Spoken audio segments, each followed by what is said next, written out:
اللہ کے علم میں سب کچھ ہے، اسی کے حساب سے جنت بھی لکھی جا چکی ہے اور جہنم بھی. یہ اسلام نے بیان کیا. ہم اچھی بری تقدیر پر ایمان رکھتے ہیں، ہمارے ایمان کا حصہ ہے، ہمارے ایمان کا جزو ہے. اس پر غیر مسلم کہتے تھے کہ جب سب کچھ پہلے سے ہے تو قرآن کہتا ہے، یہ ابھی بھی کہتے ہیں اور موت کے بعد جب ان کو اللہ عذاب دے گا تو اس وقت بھی کہیں گے کہ اگر اے اللہ تو چاہتا تو ہمیں زبردستی سیدھے راستے پہ بولو لے آ سکتا، اور ہمیں جنت میں جانا ہی نہیں تھا، تو جب جانا ہی جہنم میں تو جا رہے ہیں، تو اب ہمیں سزا کیوں دے رہا ہے؟ اس میں ہمارا قصور کیا ہے؟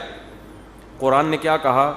قل هل عندکم من علم فتخرجوه لنا، تمہیں پہلے سے یہ علم تھا کہ تم نے جہنم میں جانا ہے؟ اگر تھا تو لے آؤ.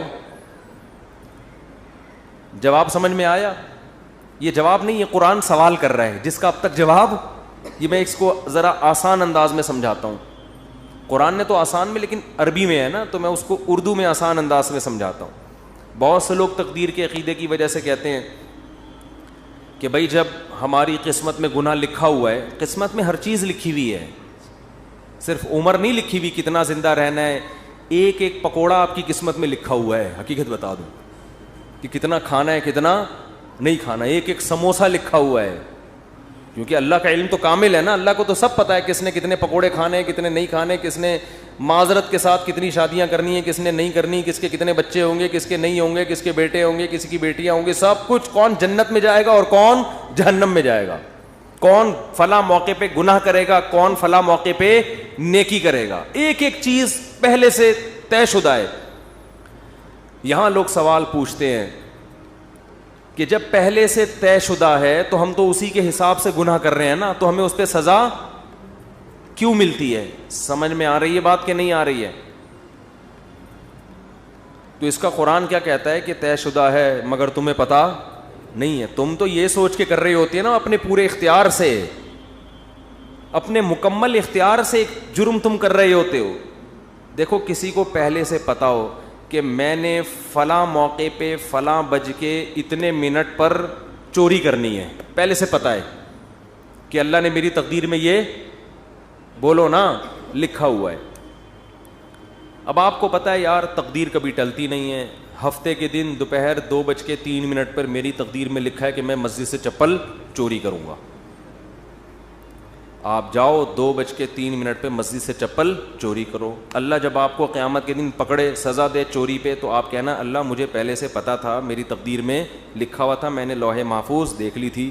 تو اللہ آپ کو سزا نہیں دے گا، کیونکہ اللہ نے خود کہا ہے کہ لوح محفوظ میں جو چیز لکھی ہوئی ہے وہ چینج نہیں ہو سکتا. اللہ میں تو مجبور تھا، مجھے پتا تھا، میں نہیں بھی کرتا تو مجھے تقدیر کھینچ کے لاتی اور میں چپل چوری کرتا.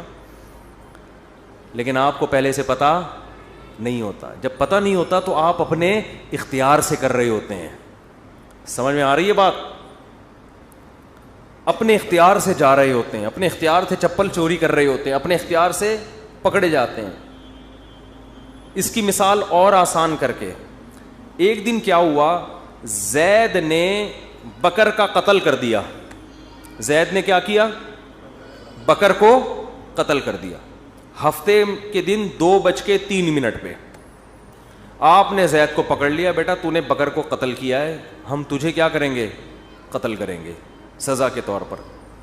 زید کہتا ہے دیکھو بکر کی تو عمر اتنی تھی، بکر نے اس سے زیادہ زندہ نہیں رہنا. ہمیں پتہ ہے ہر آدمی کی عمر پہلے سے طے شدہ ہے. تو زید نے تو اتنے ہی سال زندہ رہنا تھا. حدیث میں آتا ہے ماں کے پیٹ میں جب بچہ ہوتا ہے تو پہلے سے فرشتہ لکھ کے چلا جاتا ہے کتنے عرصے کے لیے زندہ رہے گا یہ. تو اس نے تو ہفتے کے دن 2:03 پہ مرنا تھا، اس سے زیادہ ہی اس نے زندہ نہیں رہنا تھا. بتاؤ سچ کہہ رہا ہوں؟ آپ کہیں گے بھائی بالکل سچ کہہ رہا ہے. لیکن آپ اس بیس پہ زید کو چھوڑ دو گے؟ آپ بولو گے کہ یہ بات اللہ کو پتہ تھی، کسی اللہ کے علاوہ کسی کو پتہ نہیں تھی. تیری نظر میں تو وہ ابھی زندہ رہنے والا تھا، تو نے تو اپنے اختیار سے جا کے اس کو 2:03 پہ قتل. یہ تو قتل کے بعد پتہ چلا ہے کہ اس نے زندہ رہنا تھا، تجھے تھوڑی پتہ تھا. اگر زید کی سمجھ میں یہ دلیل نہ آئے نا اور کہے نہیں نہیں نہیں میں نے تو مارنا ہی تھا، تو آپ زید کو بولے ٹھیک ہے پھر ہم تجھے قتل کرتے ہیں. اور جب تیرے وارثین آ کے پوچھیں کہ کیوں مارا تو ہم کہیں گے اس لیے کہ اس کی عمر اتنی ہی تھی, اس نے اس دن اتنے بج کے اتنے منٹ پہ مرنا ہی تھا. یہ دلیل زید اپنے خلاف کبھی بھی نہیں مانے گا, دوسرے کے خلاف مانے گا. تو اللہ فرماتے ہیں کہ تم جو دلیل اپنے خلاف نہیں مان رہے, دوسرے کے خلاف کیسے مان رہے ہو, اور میرے خلاف کیسے مان رہے ہو؟ کیونکہ جب انسان گناہ کرتا ہے تقدیر میں تو لکھا ہوا ہوتا ہے, مگر لکھے سے پہلے اس کو نہیں پتا ہوتا کہ یہ لکھا ہوا ہے. کرنے سے پہلے وہ اپنے اختیار سے کر رہا ہوتا ہے, اسی پہ اس کو قیامت کے دن سزا ملے گی. اور جب سزا ملے گی تو وہ کہے گا اللہ تو لکھا ہوا تھا. اللہ کہے گا ہل عندکم من علم, پہلے سے پتا تھا کہ لکھا ہوا ہے,